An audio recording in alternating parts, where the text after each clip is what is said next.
me, Mrs. Raquel Perez, and today I am going to try to do a combination of whisper and soft spoken. So I think I shared with you guys my planner, and last week I was not diligent to make my notes like I usually do. So I filled the week up with what I call thought nuggets. And I wanted to share them with you. And I'll explain in a minute. Tony's my husband. So let's read the first thought nugget. Every once in a while, I think that we all get these wonderful bits of wisdom, and I think it's so important to record them and internalize them and meditate on them. So here are some thought nuggets that I got recently. Hi, beautiful ASMR. Thank you. Alright, so thought nugget. Parenting and management, where it requires the use of authority and the call of subordinates to collaborate. Use authoritative tactics on non-negotiable principles. Use the call of collaboration on negotiables. And this thought nugget came to me because I was in a conversation with a girlfriend of mine, and I think that she is doing such a beautiful job with her children, because I find that often a lot of people will overuse the tactic or the tool of authority in their management of people. And there has to be a combination where you use your authority on those non-negotiable principles in the community. But then on things that can be negotiated, but there is a definite let's say preference instead of principle, those things should be, I think, those things should be negotiable. And I find that too often people just want to use authority all the time. And if there's no call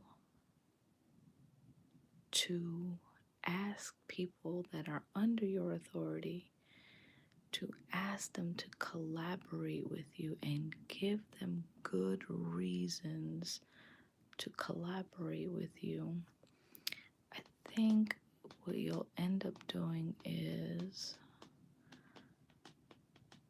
creating an atmosphere where people don't feel like they have autonomy and they can express their own will.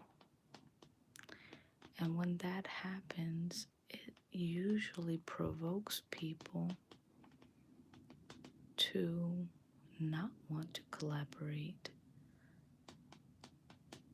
with the community, even when there's good reason to collaborate. So I think in my experience dealing with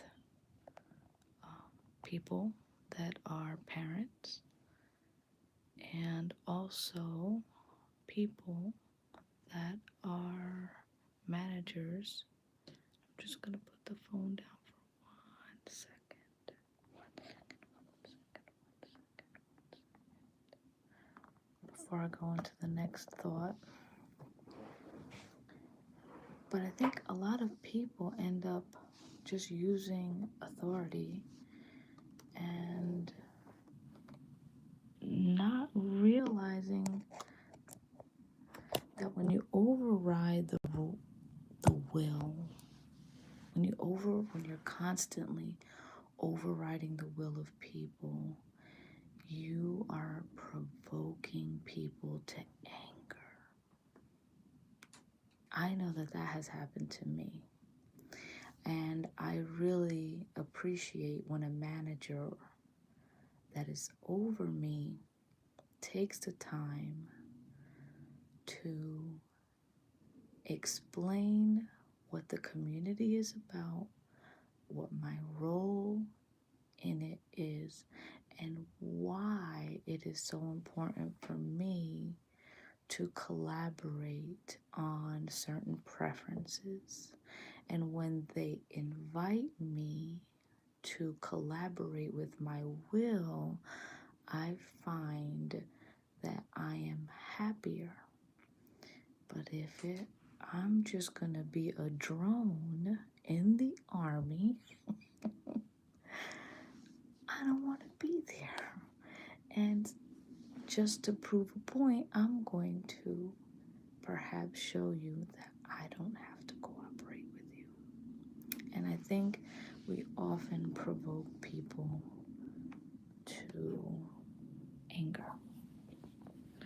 So I'm going to take the next thought nugget. And my next thought nugget is, let's do it this way. Thought nugget.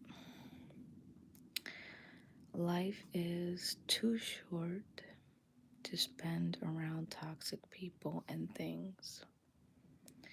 No matter who they are, if they persist, and this is the real operative word here.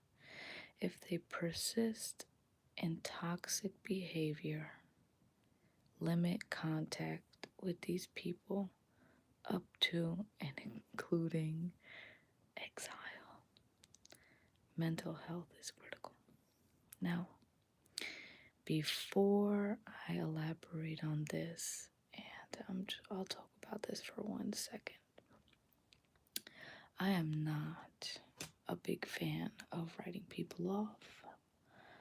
I am not a fan of writing people off, ghosting people. I think 9 times out of 10, there's always the opportunity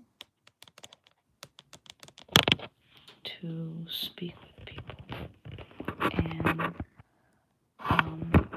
clear up differences. I think there is always the opportunity and ability to speak about what hurts you, what is destructive, and come to some sort of agreement on how to continue a healthy relationship. But every once in a while, we will meet one person that takes the cake and These people may resort to tactics like manipulation. They may take advantage of our good nature. Sometimes these people demean our self-value, our self-worth, our self-esteem, and they do it very cleverly under the guise of, oh, I'm joking, or you're too sensitive.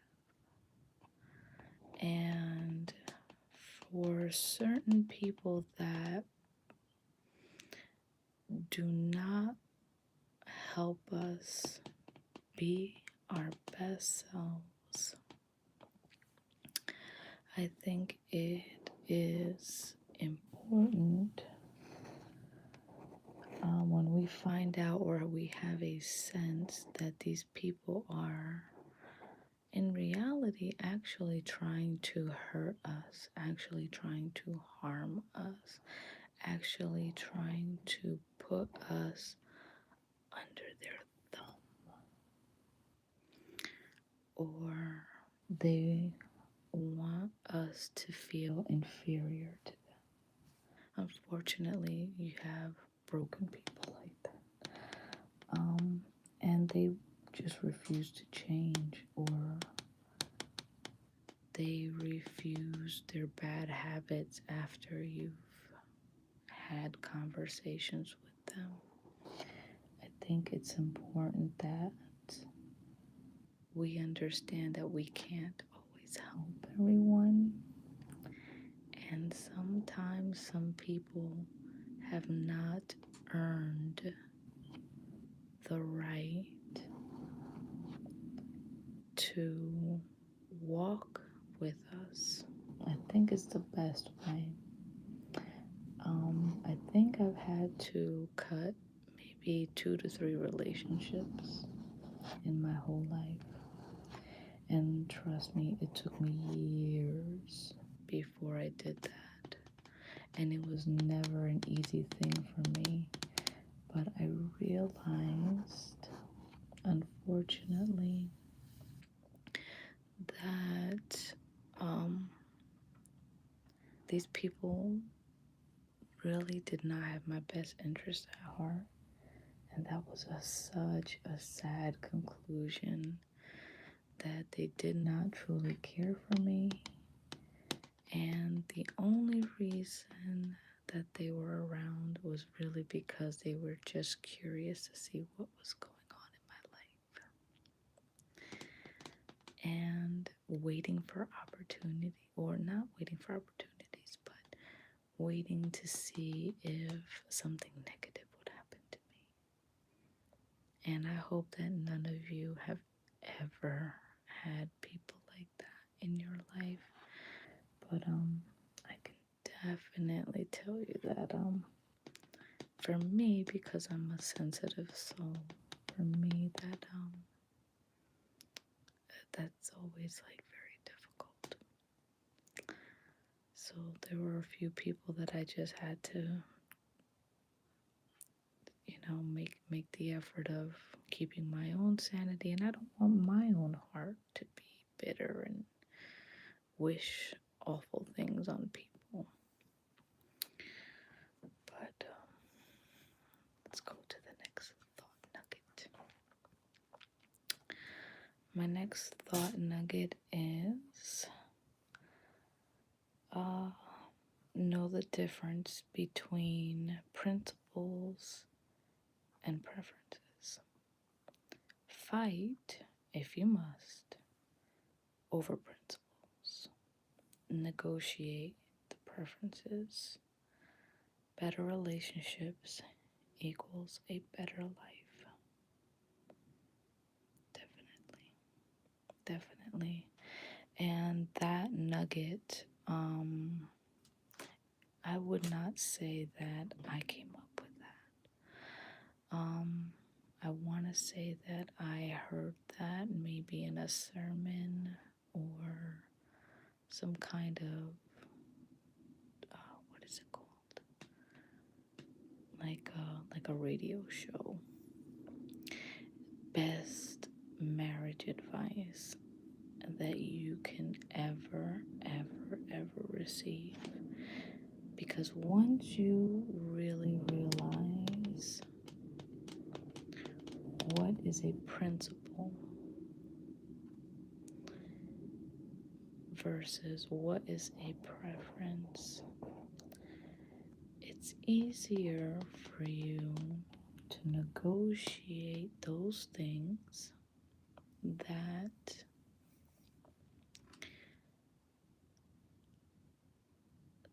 are not die-hard critical issues. For example, um, because it's amazing what couples fight over. Is it really gonna kill you if the toilet paper runs one way versus the other way? Do we really want to have a fight about that? Do we care whether the toothpaste is,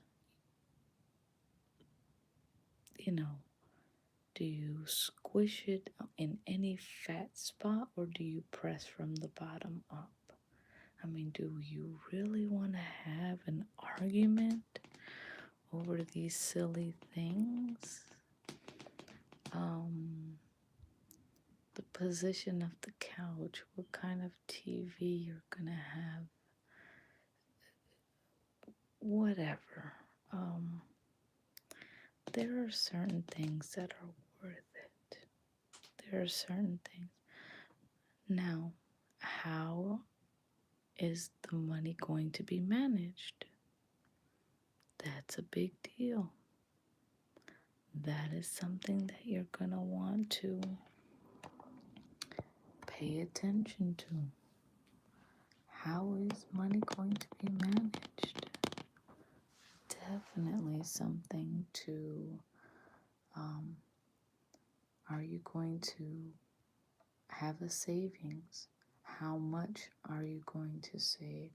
Are you going to invest? How much are you going to invest? Fight over, for example, if you have to fight about money, like an abuse of maybe the credit card, overspending on luxuries. These are things that, and fight clean, know how to fight clean with, your partner. Know how to fight clean with the people in your life. I will definitely say that every time that I have a disagreement with either a friend, a family member, my husband, a coworker, I always ask myself the question, Raquel, is this a preference or a principle? Because if it's a preference, you either need to negotiate and find a 50-50 mark or let it go altogether and let somebody else feel as if they have a measure of control or a will to express. And I will say that that has prevented me from a lot of arguments. Tons. A lot of times we just get silly about the things we insist on, and not everything is really worth it. So the next thought nugget is learn to evolve there. This is a big thing for me. Wherever it is that you want to go, whoever it is you want to be, whatever it is you want to accomplish, accomplish. Rome was not built in a day. Raquel, I'm here talking to myself. You won't get there, wherever there is, whatever there is, in a day. You won't get there in a day. Remember, you are growing, and through a million micro changes, you will eventually evolve. And that's a big thing for me. That's a big thing for me because I'm very impatient, especially with myself. I'm very impatient with myself. I'm impatient with my projects. And sometimes I have to fight against negative self talk when I am expecting to get from A to Z in one shot and skipping all the letters in between. And it's impossible. I often have to remind myself, Raquel, you're one foot in front of the other. It's okay. Just keep plugging away at what you want. You will eventually get there. Just keep putting one foot in front of the other. One foot in front of the other. One step after the other. Keep building. Keep going. And I often don't see my own progress. And sometimes I have even stopped because I don't see progress fast enough. Whereas, had I just kept going, step after step, I would have eventually gotten to where I was going. So I'm learning that in the past, I was a quitter. It's terrible. But only from knowing where you've come from can you actually change and grow. So I'm learning now that it's okay. I may not be exactly where I want to be, but I know I am taking the steps to go where I want to go, to be who I want to be, and eventually I will get there. And I remind myself of that often because I'm so impatient. And sometimes I'm so hard on myself. I'm harder on myself, and I'm sure many of you can relate that you're very gracious with others, and yet with yourself, you're often beating yourself up. I can definitely identify with that.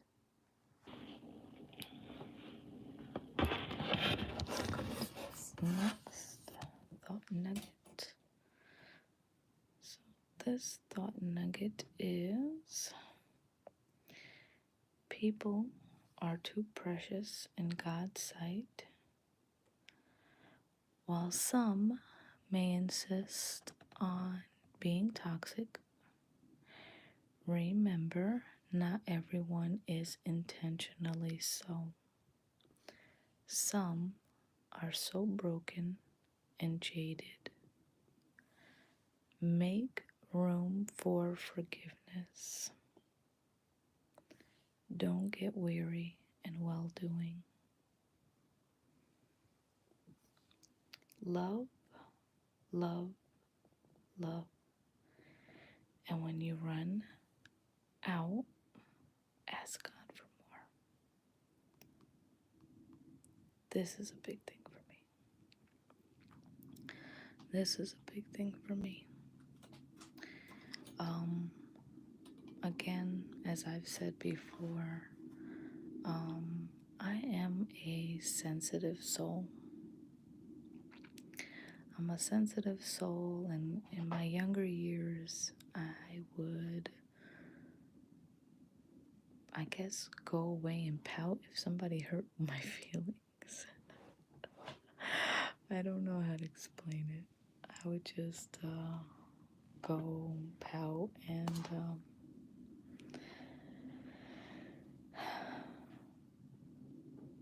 but the older that I get, the more that I realize that each person on this earth is valuable. Whether I know it or not, whether I can see it or not, each person brings a gift, a unique gift in their identity. And they are valuable.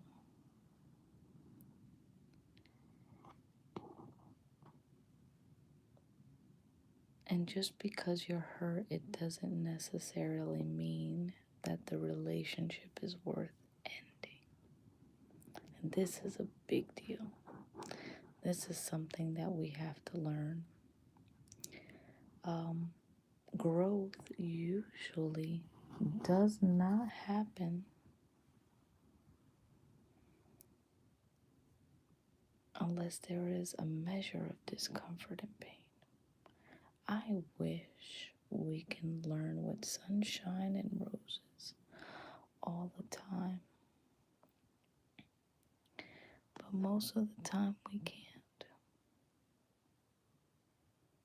Most of the time we need a little bit of friction. We need a little bit of tension. We need a little bit of pushback.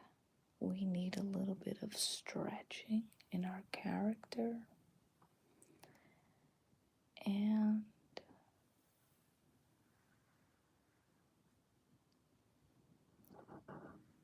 it's just so necessary to know how to forgive, to learn to forgive people, because we want to be forgiven. We're not going to be perfect. We're going to do something that offends someone. We're not always going to understand. We're going to do something asinine. We're going to say something out of pocket. We're going to do something that may be a little bit selfish, a little bit self-centered. We're going to do some things in ignorance, not understanding how it might trigger a pain for somebody else. And we're going to want to be forgiven.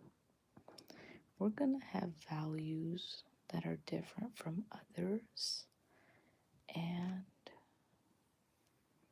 we're going to want to be forgiven. We're going to want to be understood. We're going to want for someone to invest time in us and understand us and understand that our intention was not to hurt. And so if we want that, it's only fair and it's only right that we exercise the forgiveness that we're going to want. So guys, that's gonna be it for me. I know that my video quality is kind of sucky. But I'm into old-fashioned ASMR, and for me particularly, my trigger is more voice than anything. So that's pretty much why I focus more on the sound and on voices. I know I don't have sophisticated videos, but in any event, I wanted to say I love you guys. just wanted to say thank you for being with me, and thank you for supporting me. And I hope that I bring you some measure of joy and comfort in the same way that you bring me joy and comfort. Yeah, Pam, I'm looking at your message. Yes, I do. And actually, I was trying to find Tasha Tasha. I don't know if she renamed her channel or if um, she just deleted it. But I loved her. And I know that her videos too were, very simple. It would just be her whispering in the dark with her phone. Yeah, I remember Tasha Tasha. Yes, I do. Uh, and I would ask you if you, I think it was, who was it? Danish Vlog. I think she's the originator of this movement. I think it's because I've been here for like 10, 12 years. It started off as the whispering community, and we were weirdos then. And then eventually we were called the ASMR community. Somebody coined that term. Yeah. Yeah, I love Tasha Tasha and I love her whisper. Yeah. Well, my darlings, I hope you have a wonderful, wonderful night. God bless you. I love you.